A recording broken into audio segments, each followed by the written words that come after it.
José Luis Roberto, líder de España 2000, acaba de terminar la concentración frente a la sede del Partido Socialista de Valencia. ¿Qué impresión se lleva de todo esto? La impresión es positiva porque hay mucha gente, negativa porque somos tan blandos y los corderos no pueden nunca contra los lobos. Aquí ha faltado más cojones y más fuerza. ¿Y alguna receta, aparte de estas concentraciones callejeras, adicional para los patriotas?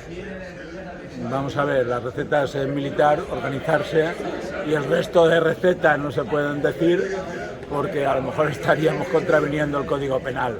Pero aquí las cosas se tienen que poner ya serias y la gente tiene que plantearse que la nación se va a la mierda, con perdón, que nuestro futuro y el de nuestros hijos se va a la mierda, con perdón, que nos están tomando el pelo, que nos están robando el dinero para dárselo hasta extranjeros, a Cataluña, a todo el mundo, con un saqueo increíble, nombrando enchufados y asesores, y esto tiene que ser como pasa en Argentina, hay que coger la motosierra y acabar con todos los choros. Y por último, ¿confía usted en las instituciones, el rey, en el ejército, fuerzas y cuerpos de seguridad, a la hora de solventar este... El rey, el ejército y todos estos son los comparsas necesarios para crear este cuadro de Velázquez que están creando, que no nos lleva a ningún lado.